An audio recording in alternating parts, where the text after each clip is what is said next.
and welcome back to our podcast. I'm the Disturbed Southern Belle. And I'm the gentleman. We're starting off a new series in which we're going to be discussing some of the most disturbing experiments that were ever performed on humans throughout history.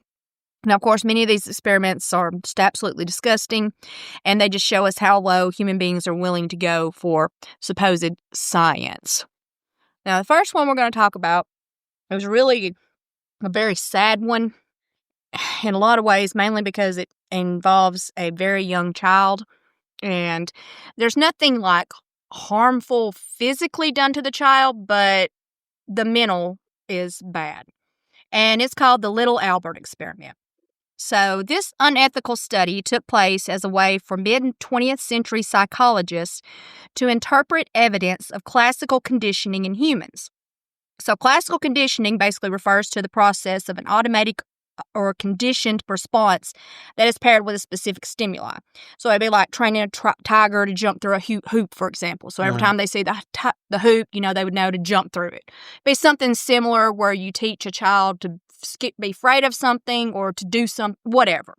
So, however, this was not, the mere training of an animal just to perform a trick. This experiment had far darker expectations and results.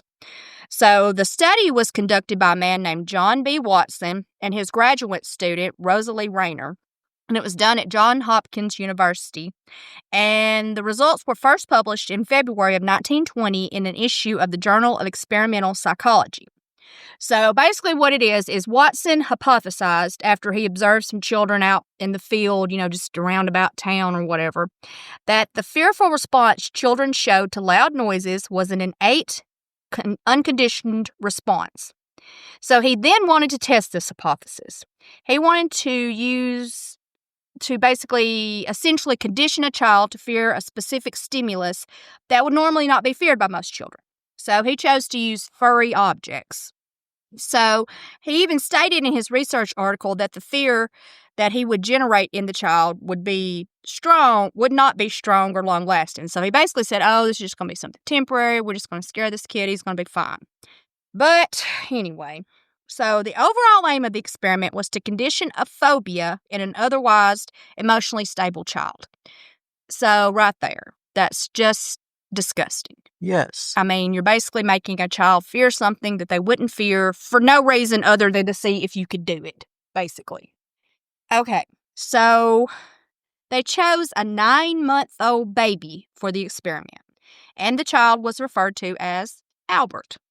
So Watson implemented the procedures that Ivan Pavlov used in his experimentation with dogs. Remember, he could make dogs salivate or whatever if they heard like a bell or whatever. So he used basically the same sort of techniques. So before the experimentation began, Albert was given a variety of baseline emotional tests. So during these tests, the baby was exposed briefly to a white rat, a rabbit, a dog, a monkey, like masks, cotton, wool, burning newspaper, as well as just other stimuli. And during these initial tests, Albert showed no fear of any of the items used. I mean, really, why would he? He didn't have any reason to fear any of this stuff. Okay, so at the start of the experiment, Albert was supposed to be around 11 months old. And he was put on this small mattress that was in the middle of a room. And they put this little white rat near him. And he was allowed to play with it. And it was like a laboratory rat, so it was, really tame or whatever. So it wasn't, So while his attention was on this little furry creature, they'd hit this like suspended steel bar with a hammer each time he would touch the bar, the rat. So it was like really loud. So, as expected, he became frightened by the loud noises and began to cry and show fear. Like, well, I guess, any baby would. So after a few more rounds of making noise when he was presented with the rabbit, and each time, he reached for it or tried to touch it, he was then presented with the rat just alone, and they weren't making any noise. But now, upon seeing the rat, Albert immediately became visibly distressed. He began crying and trying to crawl away from the rat, and it seemed he had learned to associate the rat with a loud noise. Well, I wonder why. And like I said, it's disgusting because they videoed this, and you can even see clips of it, and it's really sad to watch. The rat, which had initially been what they'd consider a neutral stimulus in the experiment, had now become a conditioned stimulus and was now eliciting an emotional response that was originally not given just to the noise itself. So as the experiment continued, he began to generalize his response. So basically, he started becoming distressed at the sight of other furry objects. Now, he got really agitated when they showed him the rabbit, this furry dog, a seal-skinned coat, and a Santa mask that had this white cotton balls on it for beards. But strangely, he didn't seem to have the fear with just everything with hair. It seemed to be kind of more towards white objects, but not necessarily. Some of it wasn't. But anyway, so this experiment had several failings by modern standards. One example of this would be that the study only had a single subject and no control subject. So that's very odd. Usually they'll have, control subjects and different things to see, if it's actually working and different things like that, or getting the response they want, I suppose. Also, this experiment would be extremely hard to conduct and remain in compliance with current laws and regulations, as so it should, because it just seems like it's just almost a form of torture, to be honest. So at the end of the experiment, Albert was approximately 1 year old, and he also had reportedly left the hospital shortly after. And Watson had discussed several methods that could be done to remove those conditioned fears in Albert. However, he chose to do none of them. So he just left him as he was. He instead thought it was likely that the child's fear of furry things would continue after the end of the experiment, and he knew it, and he didn't care, apparently. He also gave a series of weekend lectures in which he would describe the study. And at one of these lectures, there was a woman named Mary Cover Jones, and she was in attendance. And this lecture sparked her interest in pursuing graduate work in psychology. And she later conducted an experiment that would help to eliminate fear responses in children. So she actually was trying to do some good. In her study, she used a little boy named Peter, who was around 2 years old, and he was showing similar fears as Albert. And now, he hadn't been in any experiments. He was just afraid of, certain animals and things. And one thing he was actually afraid of was, this white rabbit. So she exposed him to this white rabbit, which was basically placed at a distance from him, and they gradually just brought it a little closer, and a little closer. And he was also in the room with other children who weren't afraid of the rabbit, and they were playing with it, so he could see that and stuff. So at the end of the experiment, he had a much larger tolerance of the animal. And Mary was the first psychologist to desynthesize or decondition fear responses, and later became known as the mother of behavior therapy. So I guess some good came out of it, just not for Albert, sadly. Yeah. So now here's the bad thing, is nobody actually really knows who Albert grew up to be for sure, because they just called him Little Albert, and what I'm saying, there was never anything written down as to his true identity. So there's no definitive proof of his true identity. However, there are a few theories that could point to a possible identity. So one theory states that Albert's mother worked in the same building as Watson, and that she was unaware of the actual tests that were being conducted.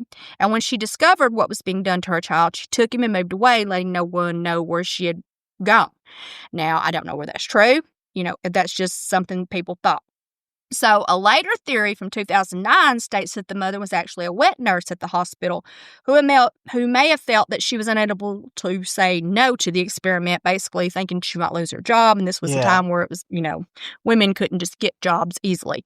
So, however, this was later challenged, but, I don't know either.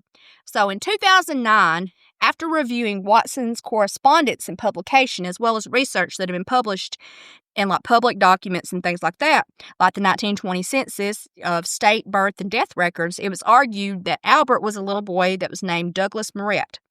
Now, Douglas was the son of Arvilla Moret, who was a woman who possibly just looked like she might have been a wet nurse at the hospital that they were at.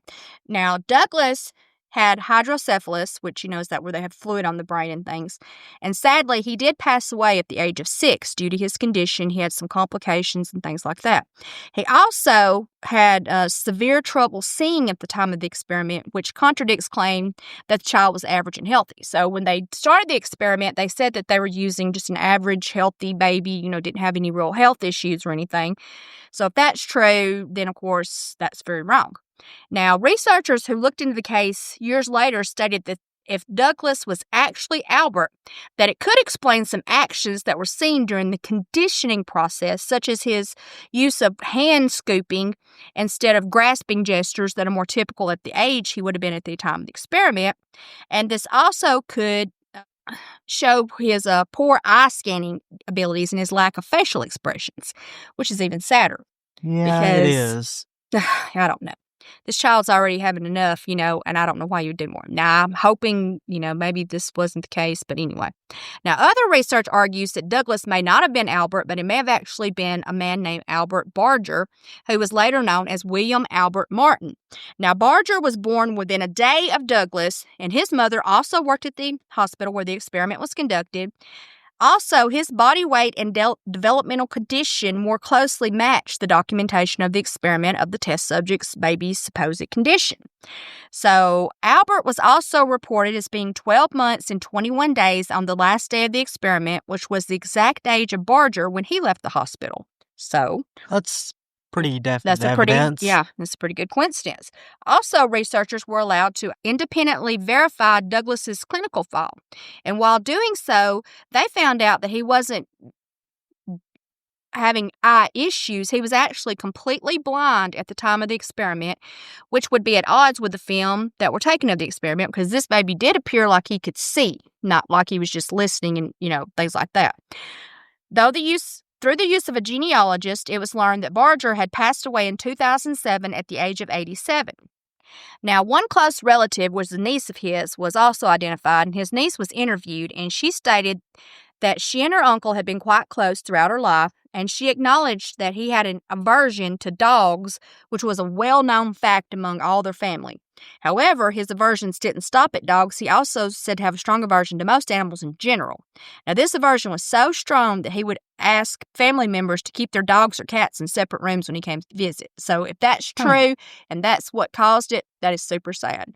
Yeah. That he goes through his whole life afraid of something that he probably would not have been afraid of. Other than the ones mentioned, she couldn't remember any other phobias that he exhibited, and he never mentioned being involved in the study, but of course he was so young, he probably wouldn't even remember of taking part. I mean, he wasn't even like a year old. Today, the experiment would, of course, be considered unethical by the American Psychological Association's Ethics Code, and thankfully there's also been legislation that's been passed to prevent such potentially harmful experiments from happening again. Now, in a detailed review of the original story and its subsequent interpretations that was written by Ben Harris, it states, critical reading of Watson and Rayner's reports reveals little evidence either that Albert developed a rat phobia or even that animals consistently evoked his fear during the experiment. It may be useful for modern learning theorists to study how the Albert study prompted subsequent research, but it seems fine to place the data in the category of interesting but uninterpretable results. So there was really not even any point in it. They didn't really... That's what it sounds like. ...even really do anything to see what he was really afraid of. Was it the loud noise? What was it? What they'd even done to him? So it's very difficult to even be certain exactly what even took place during the experiment, since concrete evidence as well as scientific records are heavily lacking. While there was a film that was shot of the experiment, many textbooks interpret it differently. Some sources give contradicting accounts of what took place, which raises questions about what stimuli was used. It also doesn't confirm exactly which stimuli the baby even feared. It also offers no information on what happened to the child after the experiment ended, which is even sadder. Yeah, it is. So one criticism of the experiment stems from the health of Douglas. If he was the baby that was used, then he was, basically not a healthy, normal infant as claimed in the study. He was a very ill child that showed symptoms of hydrocephalus, and it was stated that he learned to even walk and talk late in life, and he also passed away just 5 years after the experiment due to complications of congenital disease. And it's believed that those involved in this study were aware of the child's cognitive defects, his abnormal behavior, and his unusual frequent crying. But they continued to frighten the sick child and generalized their findings to healthy infants. The act of doing this has become criticized as academic fraud. That's pretty much what it was. It was. Though as stated, there are others that dispute that the baby was Douglas and was actually Barger, in which case the child would have been considered healthy. And I don't really think it matters. What they did was just sickening. So, because like I said, in my personal opinion, the identity of the child isn't the most part of this story. It's the heinous ways in which such a young child was terrorized, which was for essentially no reason, as the study was so poorly documented. So we don't even really know why we know why they supposedly did it, but we don't even really know what the results were because they didn't even really document anything. And they just basically terrorized this kid. Pretty much. And videoed it. Yeah. And you can watch videos of it. There's clips of it all over. And it is just sickening. Because this little baby's sitting there just bawling, and they're just like in his face wearing these masks and stuff. What is the point? I mean, anybody with any sense should know that you could probably condition a child to be afraid of something if you terrorized them with it enough. Yeah. But that's what they did.